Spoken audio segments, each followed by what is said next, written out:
생명 허락하신 나의 향한 주님의 은혜, 놀라운 주님의 사랑, 삶의 문제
소망 없는 내 삶에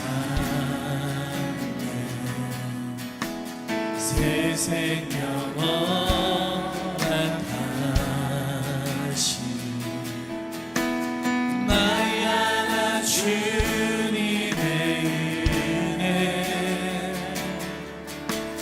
놀라운 주님의 사랑, 삶의 문제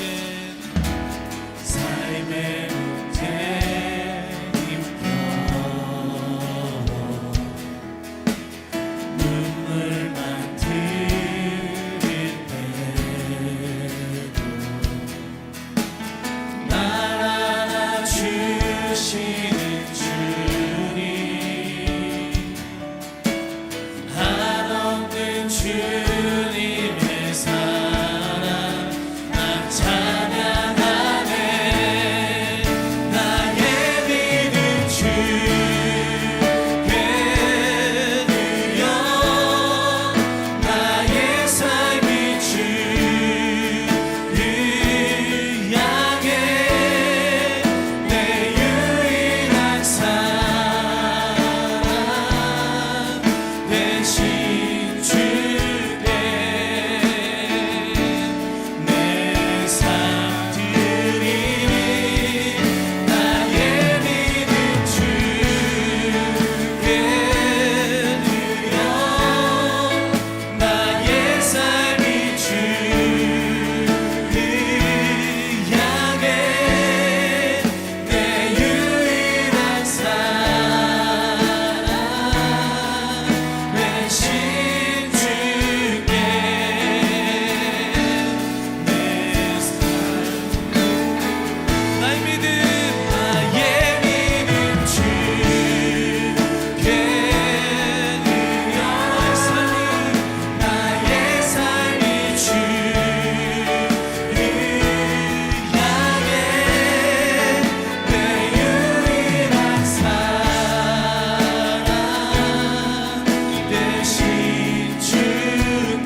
한번 찬양합니다. 나의 믿음 주께 드려 나의 삶이 주를 향해 내 유일한 사랑 대신 주께 내 삶 드리리 나의 믿음 주께 드려 나의 삶이 주를 향해 내 유일한 사랑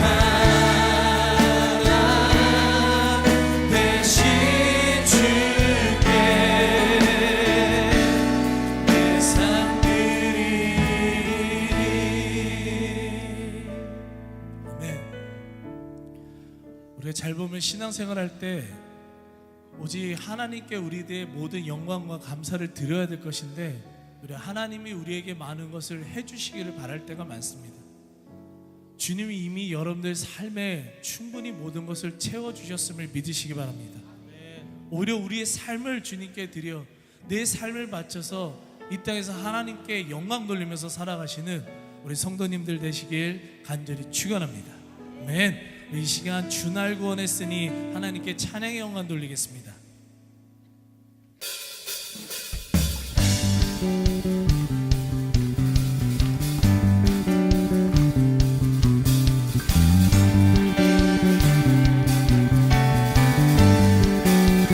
주날 구원했으니 주날 구원했으니 어찌 잠잠하니 기쁨에 찬송 드리리 주의 제사 했으니 주의 제사 했으니 어찌 잠잠하니 기쁨에 경배 드리리 주를 향한 나의 사랑 주를 향한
하나님 한 번도 나를 하나님 한 번도 나를 실망시킨 적 없으시고 언제나 공평과 은혜로 나를 지키셨네. 하나님 한 번도 나를 하나님 한 번도 나를 실망시킨 적 없으시고 언제나 공평과 은혜로 나를 지키셨네. 오 신실하신 주, 오 신실하신 주, 오 신실하신 주, 내 너를 떠나지도 않으리라, 내 너를 버리지도 않으리라 약속하셨던 주님,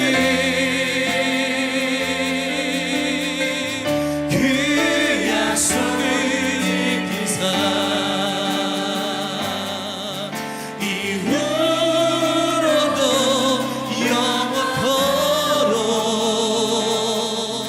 나를 지키시리라 확신하네.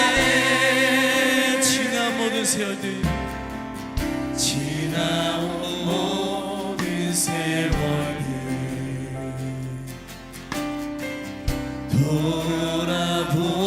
돌아보아도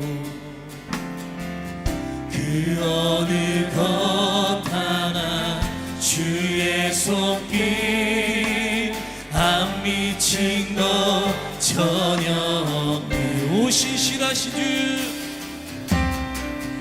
오 신실하신 주, 오 신실하신 주, 내 너를 떠나지도 않으리라, 내 너를 버리지도 않으리라 약속하셨던 주님, 그 약속을 지키사 이후로도 영원토록 나를 지키시리라 확신하네. 오 신실하신 주, 오 신실하신 주, 아멘. 오 신실하신 주, 내 너를 떠나지도 않으리라, 내 너를 버리지도 않으리라 약속하셨던 주님, 그 약속을 지키사 이후로도 영원토록 나를 지키시리라 확신하네. 이후로도 영원토록, 이후로도 영원토록 나를 지키시리라 확신하네. 이 시간 주 한 번 외치고 오늘 예배 가운데 큰 은혜가 있게 해달라고 주 한 번 외치고 간절히 부르짖겠습니다. 주여. 오늘 말씀 함께 보겠습니다. 누가복음 15장 17절에서 19절까지 말씀 함께 봅니다. 누가복음 15장 17절에서 19절까지 말씀 우리 한 목소리로 읽어보겠습니다. 누가복음 15장 17절에서 19절까지 시작. 이에 스스로 돌이켜 이르되 내 아버지에게는 양식이 풍족한 품꾼이 얼마나 많은가. 나는 여기서 주려 죽는구나. 내가 일어나 아버지께 가서 이르기를 아버지, 내가 하늘과 아버지께 죄를 지었사오니 지금부터는 아버지의 아들이라 일컬음을 감당하지 못하겠나이다. 나를 품꾼의 하나로 보소서 하리라 하고. 아멘. 오늘은 우리가 광야와 같은 삶을 살아가다가 회복의 길로 가는 길에, 회복으로 가는 길에 대해서 함께 나누길 원합니다. 광야 앞에서라는 큰 제목을 가지고 이제 마지막 네 번째 이야기를 여러분과 함께 나누고자 합니다. 오늘 본문 말씀은 그 유명한, 여러분 잘 아시는 돌아온 탕자 이야기입니다. 어떤 사람에게 두 아들이 있었습니다. 그 중에 둘째가 아버지에게 재산을 미리 땡겨달라고 한 사건이 이 이야기의 이제 시작이 됩니다. 발단이 됩니다. 그 아들은 아버지에게 이런 요구를 하지요. 어차피 나중에 나에게 줄 거 아닙니까?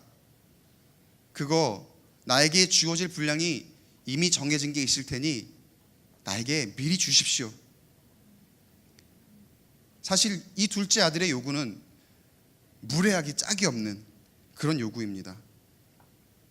아니, 무례하다 못해 폐륜적인 행동이라고도 할 수가 있습니다. 왜냐하면요, 당시 관습에 이런 기록한 자료들이 있어요. 기록한 자료를 참고를 해보면 아버지의 재산을 자식에게 살아있는 동안에는 몇몇 특수한 경우를 빼고는 절대로 주지 못하게 되어 있어요.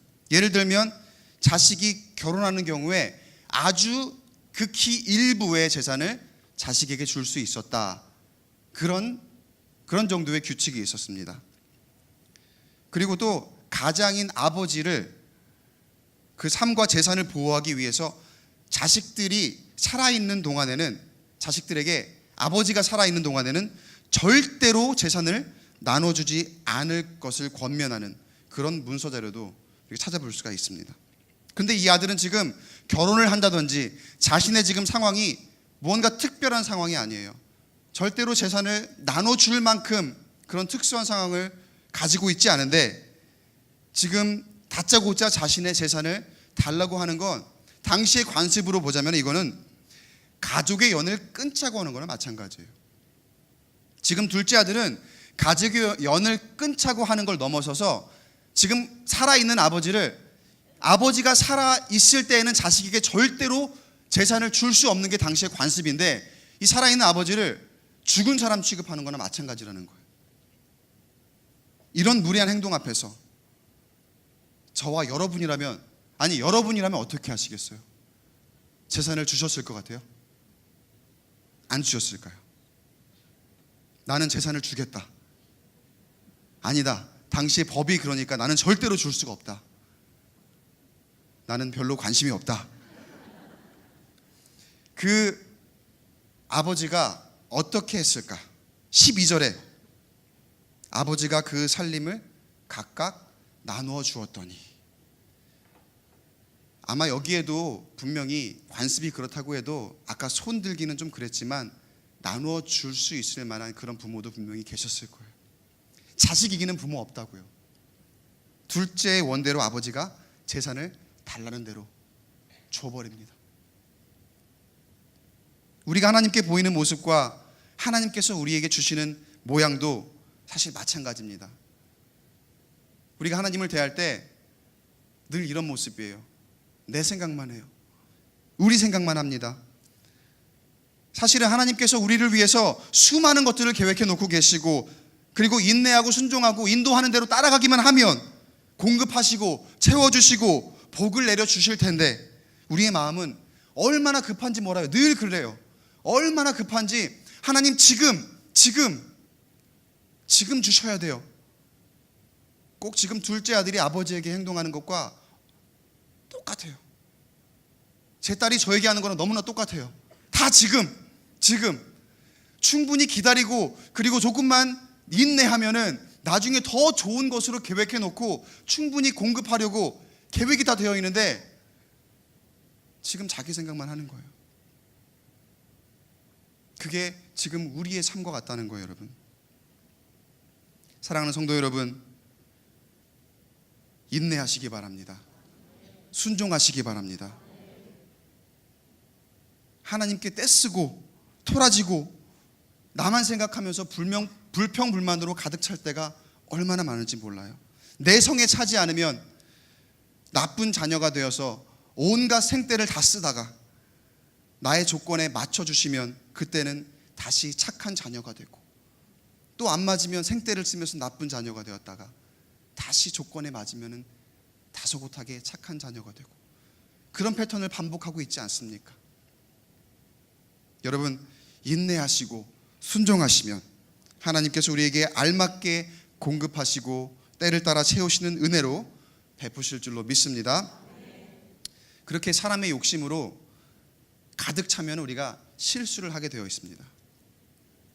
이제 말씀에서 둘째 아들이 자기의 요구가 관철이 됩니다. 그래서 원하는 것을 얻게 되니까 향하는 곳이 어디일까요? 어디로 가게 될까요? 어디에서 무엇을 하게 될까? 13절에 보니까 둘째 아들이 재물을 다 모아가지고 먼 나라로 가 거기에서 허랑방탕하여 그 재산을 낭비하더니. 가까운 데도 아니고 먼 나라로 갔대요. 지금 여기에서 먼 나라라고 하는 것은요, 당시에 그 시대적 배경으로 보면은 하나님을 떠나서 이방 나라로 갔다는 거예요. 당시에 그러니까 유대인들을 제외한 다른 이방 민족들은 하나님께서 원하지 않는 이방신을 섬기는 그런 민족들이었고, 그리고 그 당시에는 모든 문화와 관습들이 하나님과는 떨어진 그런 삶을 살고 있던, 그런 관습에 살고 있던 이방 민족들이었다는 거죠. 그러니까 먼 나라로 갔다는 얘기는요, 이방 나라로 갔다는 얘기예요. 하나님을 일단 등졌다는 얘기예요. 나에게 물질이 생기니까, 나에게 내가 원하는 것들이 요구가 관철되고 나니까 어떻게 했다고요? 하나님을 등졌다고요. 여러분, 하나님이 우리에게 주시지 않을 때가 있어요. 내가 그렇게 원하는데 하나님께서 지금은 때가 아니다 라고 할 때가 있어요. 그게 왜 그런지 아세요? 우리는 습성이 그거를 얻고 나면은 바로 뭐예요? 먼 나라로 가기 때문에 그래요. 바로 하나님을 제일 먼저 등지기 때문에 그래요. 그래서 오늘 말씀을 듣는 저와 여러분, 반드시 하나님께서 조금만 더 참고 기다려라, 조금만 더 참고 기다리면 너희에게 내가 계획한 것이 있고 더 큰 것이 기다리고 있다라고 말씀하실 때에 인내하시고 순종하시는 저와 여러분 되길 주님의 이름으로 축원합니다. 이방 나라로 가요, 이 아들이. 그리고 거기에 가서 허랑방탕했다고 합니다. 이 허랑방탕했다고 하는 단어를 헬라어로 어떻게 읽냐면은 아소토스 이렇게 읽습니다. 한번 따라해 볼까요? 아소토스. 그냥 재미로 한 번 더. 아소토스. 이게 허랑방탕했다는 뜻이에요. 허랑방탕했다. 근데 이 허랑방탕했다는 표현을 신약 성경 다른 곳에서도 똑같은 단어 아소토스 이 단어를 여러 가지 표현으로 사용을 해요. 에베소서 5장 18절에 보면은 술에 취한 걸 갖다가 허랑방탕이라고 표현을 합니다. 그리고 디도서에 가면은 1장 6절에 나오는데 반항 그리고 반역하는 거를 허랑방탕했다고 표현을 합니다. 아소토스라는 단어를 써서. 그리고 베드로전서 4장 4절에 보면은 이방인들의 모든 악한 행동들을 통틀어서 그거를 다 허랑방탕이라고 표현을 합니다. 제가 지금 아소토스, 이 허랑방탕이라는 단어를 여러분과 나누는데, 이 허랑방탕이라는 이 말이 여러분 다른 사람들의 이야기일까? 나와는 상관없는 저기 우리 교회 밖에 있는 어떤 불특정 다수에 관한 이야기일까요? 그렇지 않습니다. 우리의 삶 속에 이 아들과 같은 허랑방탕함이 얼마나 많이 있는지 몰라요. 허랑방탕이 다른 뜻이 아니에요. 내가 하나님의 뜻보다 나의 뜻을 중심에 두고 살아가면 그게 허랑방탕의 시작이 되는 거예요. 우리는 나의 뜻대로 뭐가 이루어지면 그게 나의 공로인 것처럼, 내가 뭔가 잘하고 내가 뭔가 우쭐한 것처럼 착각을 아주 심하게 합니다. 그리고 쉽게 실수를 하지요. 하나님을 가장 먼저 등지고 그리고 세상에 빠져서 허우적거립니다. 돈을 좋아하게 됩니다. 방탕한 것을 좋아하게 됩니다. 그리고 세상이 중요하게 여기는 가치, 명예와 권력 같은 것들, 그런 것들만 쫓아가기 시작합니다. 여러분, 그런데 그런 유혹에 한번 빠져들어가면 헤어나기가 얼마나 힘이 듭니까? 경험해 보신 분들은 다 아실 거예요. 한번 권력 욕을 보면, 한번 명예를 가져보면 그걸 내려놓는 게 얼마나 힘이 듭니까? 아주 거대한 부자로 살아가다가 어느 날 하루아침에 그걸 다 잃고 정말 가난하게 살아가려면 그게 얼마나 힘이 듭니까? 그렇게 실수하고 허랑방탕하게 됩니다. 내가 잘 못하고 있는 것에 대한 인식도 없어서 허랑방탕하게 되면은 정말 빠져나오기가 힘이 들어요.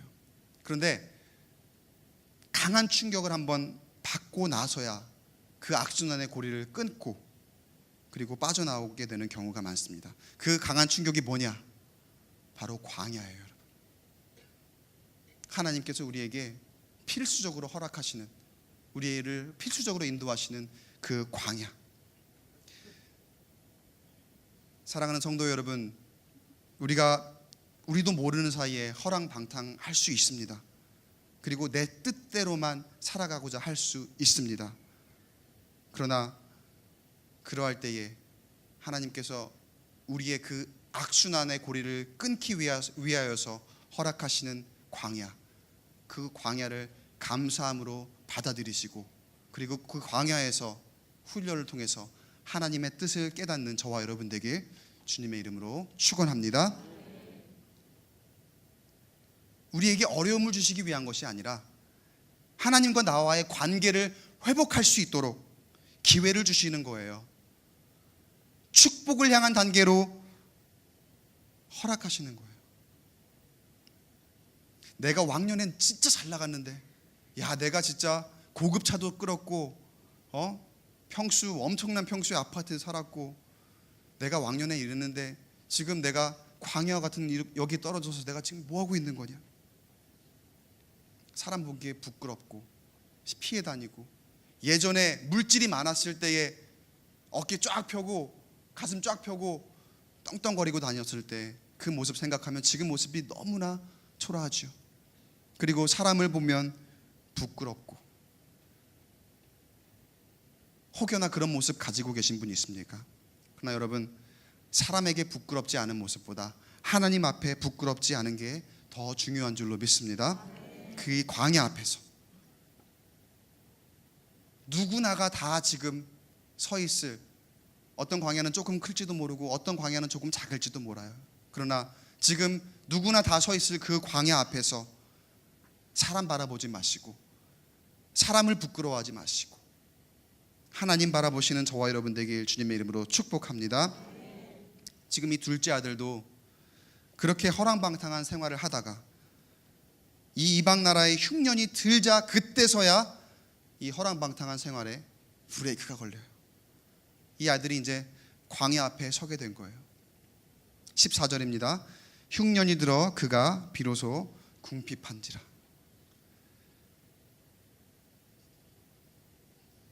자기 뜻대로 자기 욕심대로 살아가다가 허랑방탕하다가 흉년이 들어버린 거예요. 자신의 형편과 처지가 그렇게 되었음에도 불구하고 이 둘째 아들은 여전히 그 이방 나라의 사람에게 붙어 살게 됩니다. 15절을 보면, 15절 함께 읽어보겠습니다. 시작. 가서 그 나라 백성 중 한 사람에게 붙여 사니 그가 그를 들로 보내어 돼지를 치게 하였는데, 지금 상황이 광야를 만난 상황이에요. 충격을 받은 상황이에요. 흉년이 들어서 자기가 가진 거 다 잃고 궁핍해 있는 상황이에요. 그런데도 아직까지 돌이키지 못하고 지금 이 아들이 이방 사람에게 붙여서 살고 있는 그런 모습을 보게 됩니다. 게다가 이방인이 이 아들로 하여금 돼지를 치게 하는 굴욕적인 삶을 살게 합니다. 여러분, 이 돼지를 치게 하는 이 삶이 얼마나 굴욕적인 거냐면요, 구약 성경 레위기와 신명기를 보면 돼지들을 매우 부정한 동물로 봅니다. 그리고 유대인 랍비들은 돼지는 유대인들은 어디서도 기르지 말아라 이렇게 가르칩니다. 그런데 이방인에 의해서, 유대 사람들도 아니고 이방인에 의해서 유대인이 돼지를 기르는 일을 맡게 되었다는 거예요. 이게 얼마나 굴욕적이에요. 이방 나라에 가서 거기에서 내가 궁핍해지고 모두 잃고 났는데 아직까지 돌이키지 못하죠. 그리고 거기에서 그 세상 사람들에게, 그 이방 사람들에게 굴욕을 당하는 그런 모습을 보게 됩니다. 근데 더 굴욕적인 모습이 있어요. 더 굴욕적인 모습을 16절에 소개하는데 16절 함께 읽어보겠습니다. 화면 볼게요. 시작. 그가 돼지 먹는 쥐염 열매로 배를 채우고자 하되. 부정한 동물이 먹을 만한 것을 지금 먹고자 하는 거죠. 얼마나 지금 이 둘째 아들이 정한 것과 부정한 것을 구별하지 못할 정도로 타락했다는 걸 보여주는 거예요. 지금 그런 상황이 왔을 때에 하나님께서 보여주시는 그런 사인이 왔을 때에도 돌이키지 못하고 이방의 사람들에 붙어서 거기서 돼지를 치고 있는 것, 그런 굴욕적인 모습들을 가지고 있는 것, 거기에서 돌이키지 못하고, 얼마나 지금 이 둘째 아들이 영적으로 분별력이 없냐면 얼마나 타락했냐면요, 유대인들이 하나님께서 말씀하시기에 부정한 것 그리고 정한 것, 이거를 구별해라고 말씀하셨는데 정한 것과 부정한 것, 내가 뭘 먹어야 되고 뭘 먹지 말아야 되는지도 구별을 못할 정도로 지금 타락해 있다는 얘기예요. 그리고 둘째로 그가 얼마나 먹을 거에 대해 필요가 간절했는지를 보여주는 그런 대목이죠. 이 둘째 아들이 자신의 욕심을 채우기 위해서 아버지에게 그런 무리한 요구를 한 다음에 먼 나라로, 이방 나라로 하나님을 등지고 가서 잘못 저지른 이 행동의 대가가 이렇게 굴욕적인 모습을 보이게 된 겁니다. 결국 이 아들이 아버지께로 돌아가야겠다는 결심을 합니다. 너무나 부끄럽습니다. 사람 앞에서 부끄럽습니다. 아버지께로 돌아가면 이 부끄러움을 어떻게 감당해야 될지 모르겠습니다. 그러나 결심합니다. 돌아가기로. 이제 돌이키는 거죠. 이 상황에서 돌이키는 거죠. 18절, 19절을 우리 함께 읽어보겠습니다.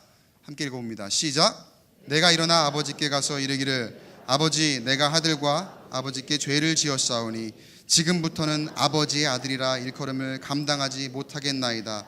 나를 품꾼의 하나로 보소서 하리라 하고. 방금 읽은 구절을 나눠 보면은요, 먼저 아버지라고 부릅니다. 아버지. 그 다음에 자기의 죄를 고백합니다. 내가 아버지께, 하늘과 아버지께 죄를 지었습니다. 그리고 죄를 뉘우치고 난 다음에 마지막으로 간청을 하는 게 뭐냐면 나를 품꾼의 하나로 보소서. 여러분, 이게 지금 이 아들에게 회개의 영이 임한 거예요.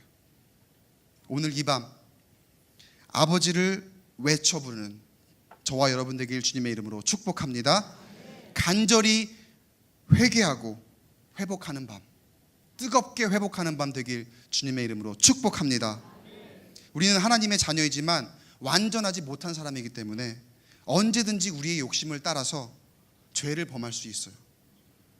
하나님을 떠나서 살 수가 없지만 우리의 욕심 때문에 마치 하나님을 떠나서도 살 수 있을 것만 같은 착각을 가지고 살아갈 때가 많습니다. 그런 실수를 할 때가 너무나 많아요.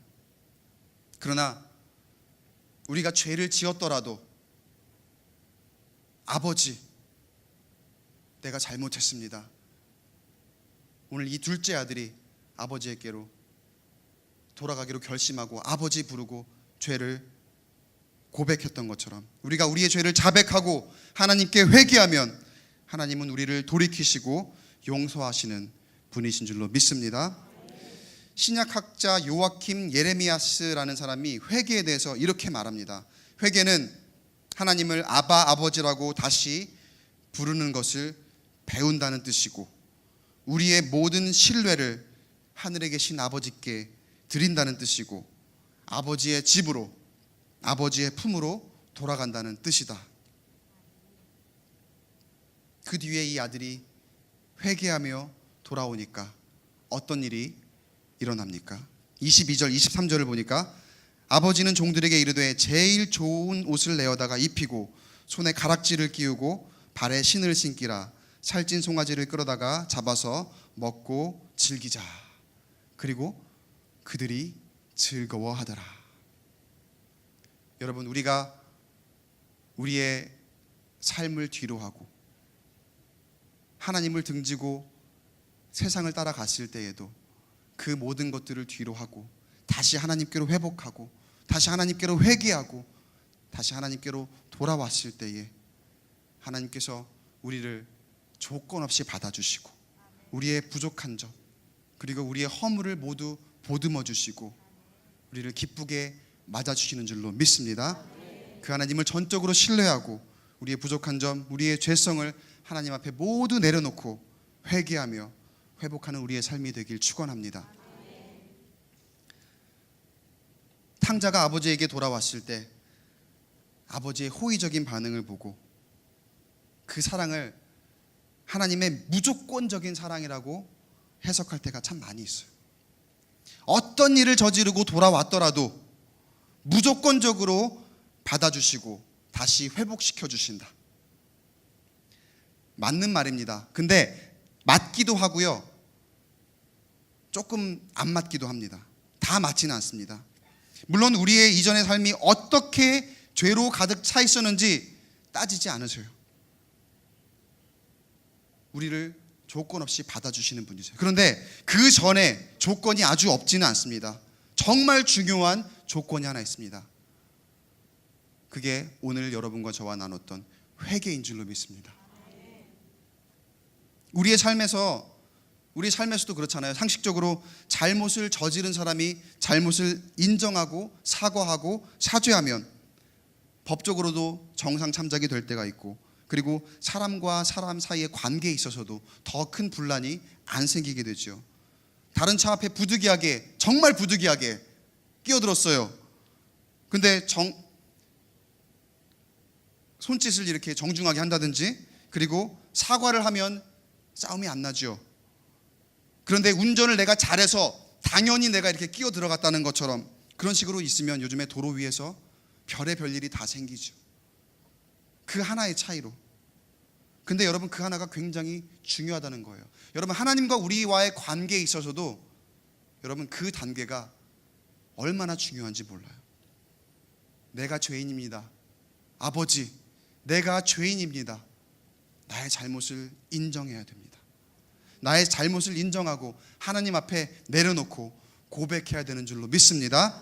근데 둘째 아들이 회개하는 과정에 이르기 전에 자신에 대해 깨닫는 모습에서 우리가 관계 회복을 위해서 필수적인 것이 또 한 가지가 있다는 것을 보여주는데 17절 말씀 한번 보겠습니다.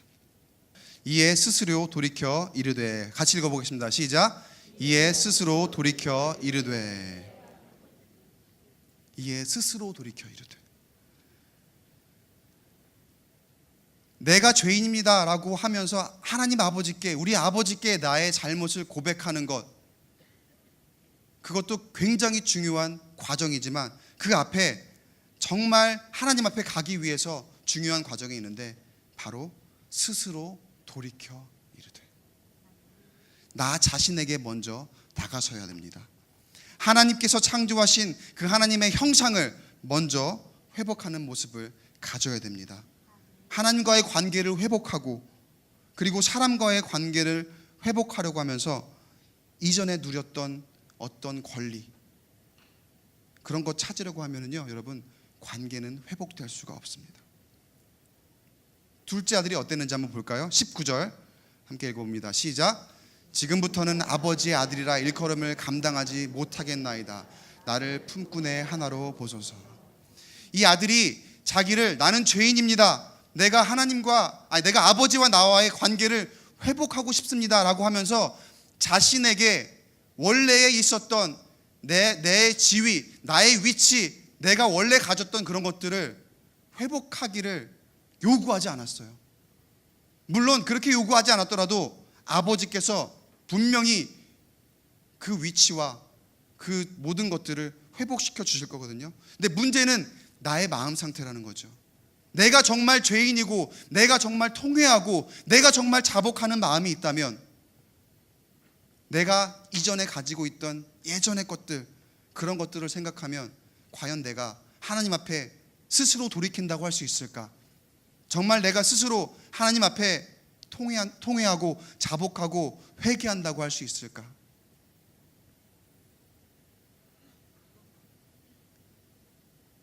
여러분, 기도 제목들 많이 있죠. 여러분, 그 기도의 응답을 구하기 전에 제일 먼저 해야 할 일이 있습니다. 바로 하나님과의 관계 회복인 줄로 믿습니다. 그리고 하나님과의 관계 회복의 가장 첫 단계는 회개예요. 내가 먼저 비우고 그리고 내가 먼저 낮추려고 하면 하나님과 나와의 관계는 회복될 줄로 믿습니다. 그리고 나와 하나님과의 관계가 먼저 회복되면 하나님께서 우리의 기도에 모두 다 응답하실 줄로 믿습니다. 하나님과 나와의 관계가 회복되지 못하면 그 안에 우리가 죄로 가로막고 있어서 하나님과의 관계가 회복되지 못하고 이만큼 떨어져 있으면요, 우리가 아무리 기도를 해도 하나님께서 그 기도를 듣지 않으셔요. 가장 먼저 필요한 건 하나님과 나와의 관계를 위해서 이 죄라는 장벽을 제거하는 것이 우선인 줄로 믿습니다. 그리고 그 장벽을 제거하기 위한 가장 첫 번째 단계, 그 작업이 뭐라고요? 회개인 줄로 믿습니다. 여러분, 이 시간 오늘 밤, 내일 말고요, 내일 모레 말고요, 오늘 이 시간, 이 밤에 하나님과 나와의 관계를 회복하는 귀한 밤 되기를 주님의 이름으로 축복합니다. 돌아온 탕자의 비유는 우리에게 한 가지 질문을 남긴 채 끝이 납니다.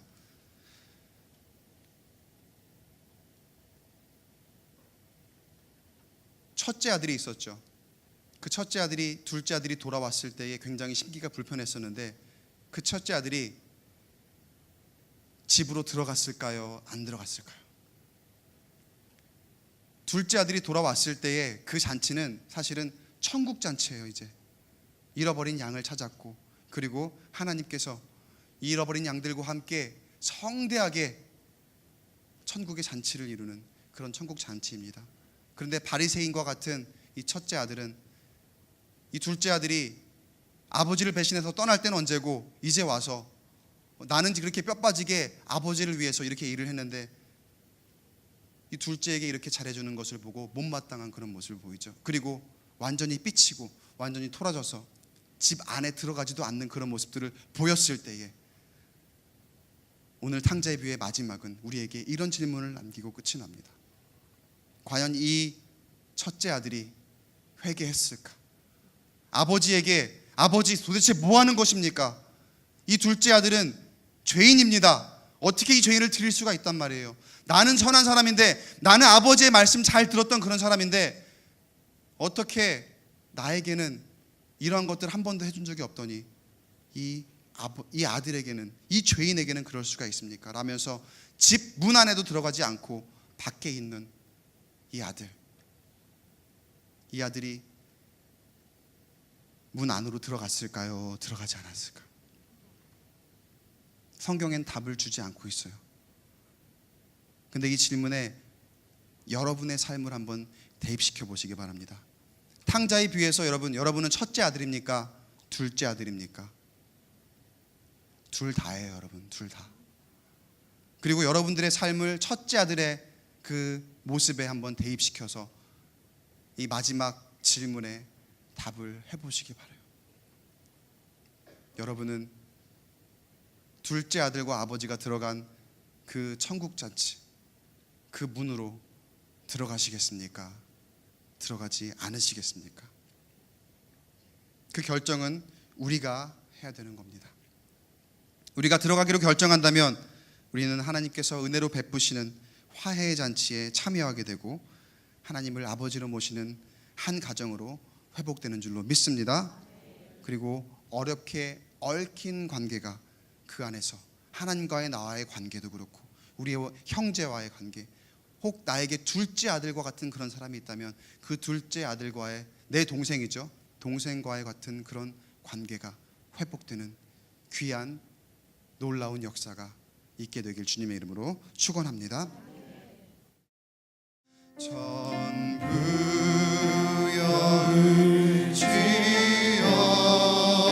주옵소서. 손 들옵니다.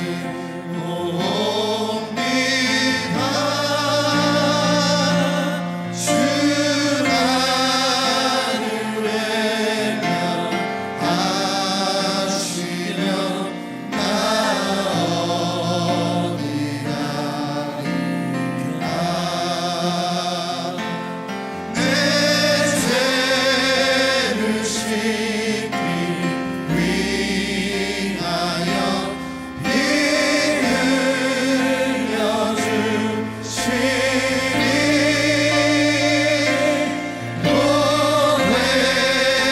노회개하니 마음으로 주 앞에 다시 한번 고백합니다. 전부여 의지 없소서. 전부여 의지 없소서. 손 들옵니다.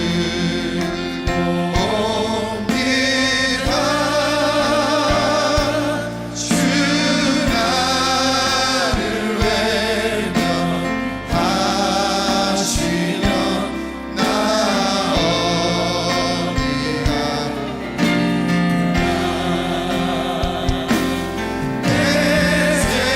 죄를 씻기 위하여 피 흘려 주시니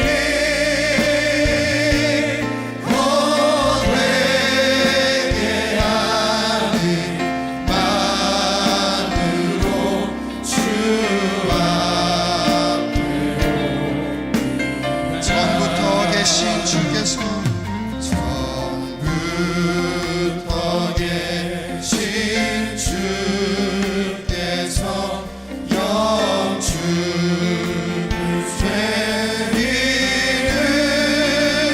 죄인을 보혈로 구해 주시니 그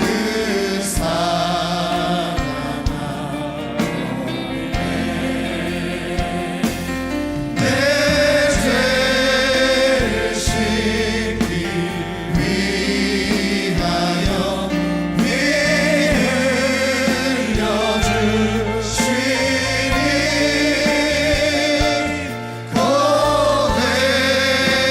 고백하는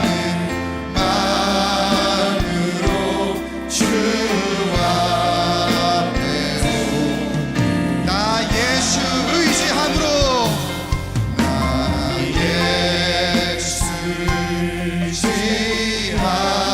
의지함으로 큰 권능 받아서 주님께 구원 오는 것 늘어났으 아멘. 내 죄를 씻기 위하여 죄를 씻기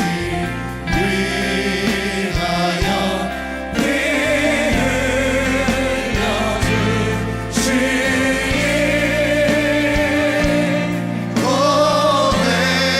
고백하는 마음으로 주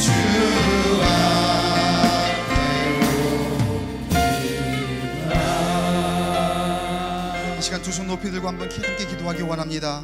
하나님 밖에 의지할 곳 없어 이 시간 하나님 앞에 나와왔습니다. 하나님, 나의 모든 죄악을 주님 앞에 내려놓습니다. 통회하고 자복하는 10년 가운데에 아버지 하나님께서 주시는 놀라운 은혜와 평강이 있을 줄로 믿습니다. 하나님 아버지, 우리가 하나님 앞에 통회하며 자복하며 나아가오니 하나님 주님께 간구한 모든 것 모두 다 주시옵소서. 하나님의 형상을 회복하게 하여 주시옵소서. 하나님과 더 가까이 붙어서 하나님께 기도하는 모든 것 얻게 하여 주시옵소서.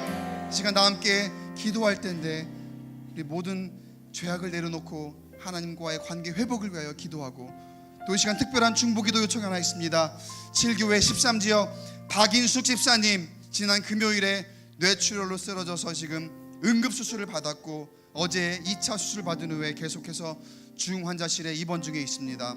여전히 깨어나지 못하고 의식이 없는 가운데 있습니다. 여러분들의 중보기도가 절실하게 필요한 우리 박인숙 집사님을 위해서 다 함께 기도하도록 하겠습니다. 하나님 아버지, 주님께서 주시는 놀라운 권능으로 치유하여 주시옵소서, 살려 주시옵소서. 그 몸이 살아나게 하시고 영이 살아나게 하시고 하나님의 귀한 권능으로 다시금 일으켜 세워 주시옵소서. 은과 금은 내게 없거니와 내게 주는 것으로 내게 말하노니 나사렛 예수 그리스도 이름으로 일어나 걸어라. 강권적으로 역사하여 주시옵소서. 이 시간 주의 이름 한번 크게 외치고 통성으로 기도하겠습니다. 주여